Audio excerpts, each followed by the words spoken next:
I have Elsie with me, and she will be joining me as we continue to talk about our experiences as we were growing up. Thank you very much for being here with us. So Elsie, yes. Last month we talked about your experience growing up, your connection, your really good connection with your father, and how you dealt with him not being around anymore. We want to help our viewers be able to connect their stories also, and to be able to talk about what are these effects that we experience now as adults, that we can actually refer back to when we were children. For me, I would say the most conspicuous thing is the connection with my husband. Yeah. Because as I said, the bond I had with my dad was so tight that he kind of set a foundation for me to trust men. Okay.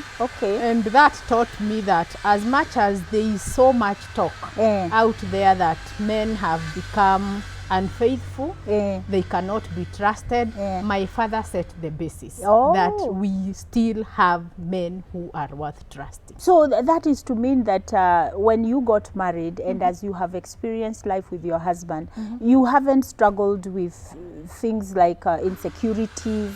For me, I went into marriage trusting this man. Yes. Because you know, when love is genuine, things just flow. Yes. So anything that comes along the way, it kind of feels like, could this be real? Yes. But then going back, that gives me the power to want to know what could be happening, because this is a man worth trusting. Yes. What could have happened? Yes. That is wonderful, because a lot of the people that I interact with, they are coming from the other side, where they are coming in expecting that their husbands are going to cheat. And even though they don't want to experience it, they kind of are prepared. So they are in this defense mode. Yes. And so maybe that's why we have problems with WhatsApp, with social media. You liked so-and-so's picture. Why do you have so many women as your friends and all that?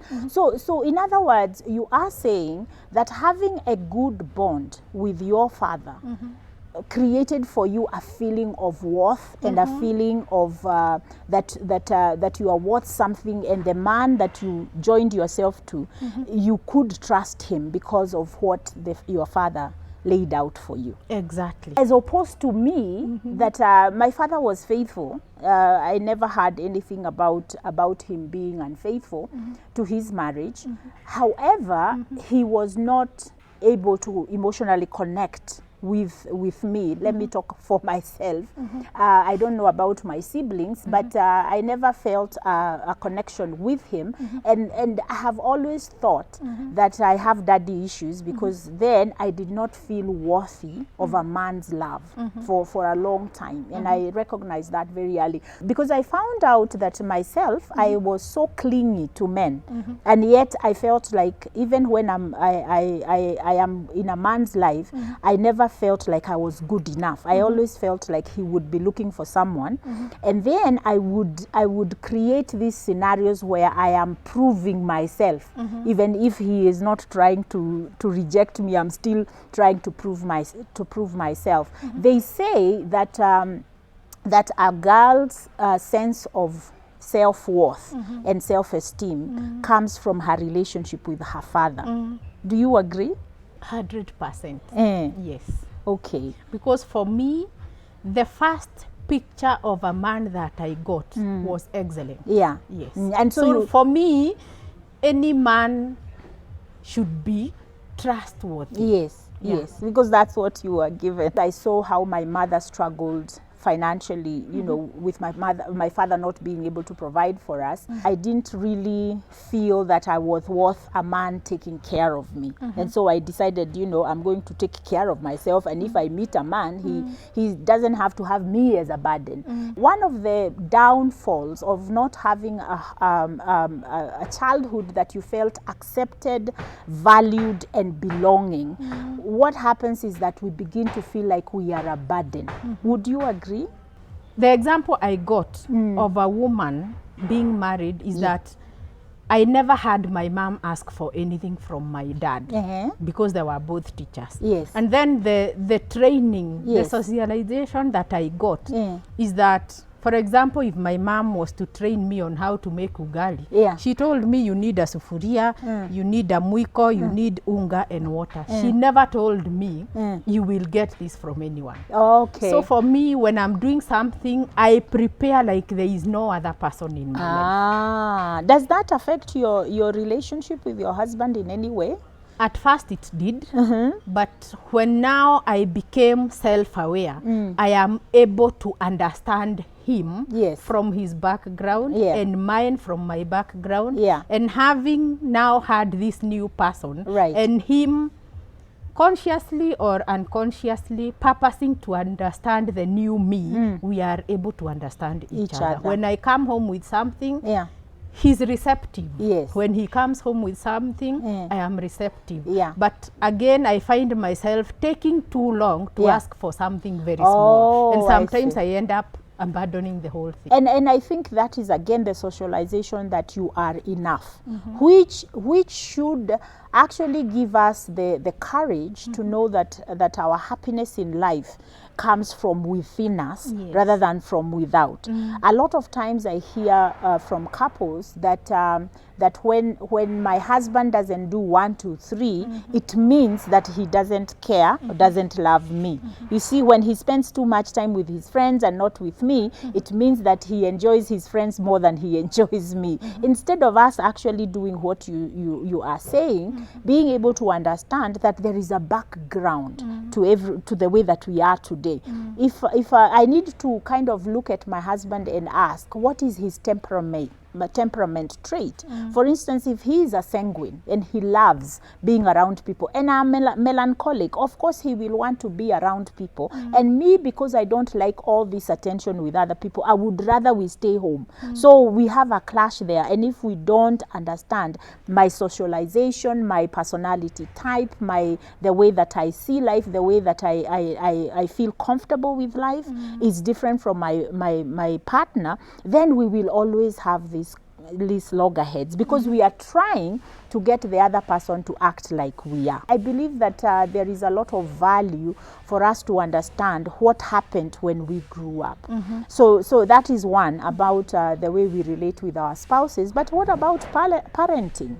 I mean, do you think the way you are parented affects the way that you parent your children today?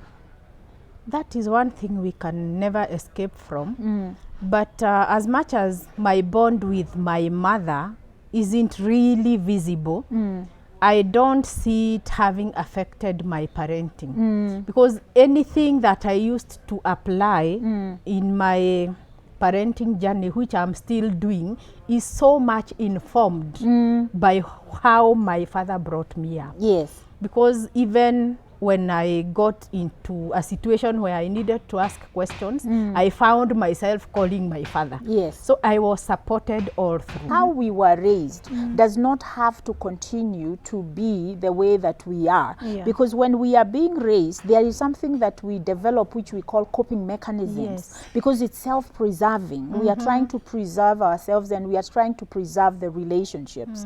However, when we become adults, you know, from that age of 25, you know, and above, we need to be able to kind of differentiate ourselves from our parents, from our family, and we develop our own person. And that way you are going to create the kind of life you desire that is free from the influence of other people, whether overtly or covertly, whether it is because of the way you think or whether it is because of what you are hearing. And so it's important for our viewers to understand that we now as adults have control, and we need to become self-aware the things that we are still carrying along that are affecting the way that we live our lives. So we need to ask ourselves that, do I And am I as happy as I can be? Yes. And if I am not, what is lacking? Yes. And that which is lacking, who does it depend on for it to be there? We identify what we cannot control and we let it alone. And then now we work on what we can control. Yes. Yeah. For instance, the issue of a broken relationship with a parent. I cannot control how my mother is, but I can control how I am. So I need to focus more on me and not think about my mother needs to do 1, 2, 3 in order for me to be able to mend this relationship. No, I need to look at me and say, what is it that I can do to influence the mending of this relationship? If we look at the other person, we can't control them. Yeah, change begins with you. Yes, but if I look at me and I see it's possible for change to happen, then I'm motivated now to influence that change that I want to see. Our biggest issue is that we are so much focused on the things that happened. So the point of us talking about our childhood experiences is not so that we just know and we just affirm, yeah, no wonder I'm stuck. No, but be able to understand where you came from and where you are right now, and be able to redeem the dreams and to redeem where we want to go, and then map out our way forward. Yeah. Don't you think? Yeah, that is very true. I have also come to learn that to save myself from blaming myself and my mother, it is important to look at what were the circumstances then, because no one parent will bring up a child knowing too well this is wrong. Yes, of course. They must have been dealing with their issues, and that way you become a victim. Yes. Do you remain a victim forever? Forever, yes. Of course not. Yeah, you need to get to a point of, I now need to take charge. Yes. Yes. Yeah. Yeah, definitely. And that is where we want to encourage our viewers to go. We want you as our viewer to understand that you do not have to be stuck in that past. You are a product of your past, but that is not your destiny. And we will be talking about various individuals, and one of them, I love to talk about Obama, because I see that he came out of a certain situation, and look at him. He has been able to achieve a lot in life because he refused to continue to stay as a victim of his past. So thank you so much for staying with us, and we are looking forward to continuing this conversation with you in our next segment.